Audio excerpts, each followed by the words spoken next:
A top immunologist says he regrets voting for Joe Biden after the president announced strict new vaccine mandates last week. In a tweet, he says, quote, "I voted for Biden as a McCain Republican. It was an error, and I now regret it. Thursday night's chest beating was one of the most destructive and divisive speeches ever given by a U.S. president who claims to be a well-reasoned uniter, acting on science." Joining us now to explain is immunologist Dr. Houman Noor Kazem.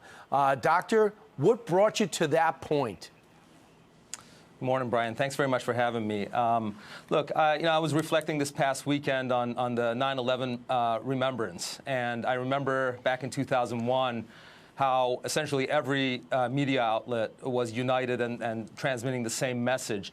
You know, we're in a position where our country for the past several years has been tremendously divided. And, frankly, as a friend to John McCain, I felt that President Biden stands a chance of uniting the country, acting on science, taking down the temperature, if you will.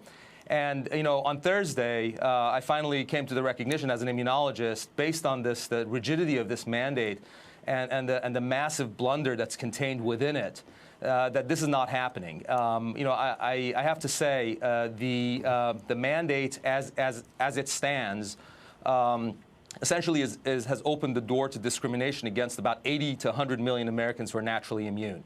I mean, these folks are essentially being discriminated against. The President of the United States pointed to them and opened the door to a massive level of discrimination. And it's not just, verbal discrimination. We're talking about loss of employment. I can't tell you the number of emails I receive every day of Americans who are naturally immune. And I know from a scientific perspective, and I know some of your guests in the past have talked about this, certainly Dr. Macary's been on with Tucker and with a variety of different hosts. Natural immunity is as effective, if not more so, than vaccine immunity. So the notion that the President of the United States leaves the door open to this level of discrimination against a massive class of Americans is just totally unacceptable. You know what I was struck by with your huge with this rich background, University of Pennsylvania, this is your area of expertise, but you say it's unscientific, it's illegal, but you also say it's unethical to give somebody a vaccine when they have natural immunity. And if 75% of the country has already gotten one shot, and you factor in the natural immunity, maybe there's something else going on here, doctor,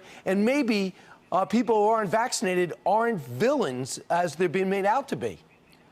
Well, look, I think certainly there's a place for immunity mandates, right? I mean, especially in places of public engagement. But the reality is, in the midst of this outbreak, there are about 100 million Americans, according to CDC estimates, who are already naturally immune. And these folks are, for the most part, the vast majority of them are actually immune. And I think that the notion that, if any particular subset of these folks wants to, avoid the vaccination at this time, that they would be forced at the risk of loss of employment or educational opportunities, I think it's completely draconian. It's nuts. Frankly, it goes in the face of medical necessity, and frankly, I think it's a constitutional violation. I mean, right now we're in the process of litigating a case out in Michigan against Michigan State University. The plaintiff is Gina Norris, and the New Civil Liberties Alliance is going to be litigating this in federal court.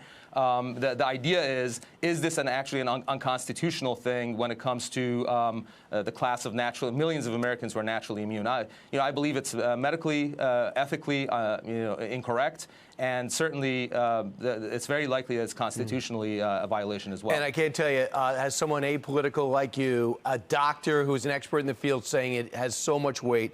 Dr. Noor Kazem, thanks so much. Thanks for having me, Brian.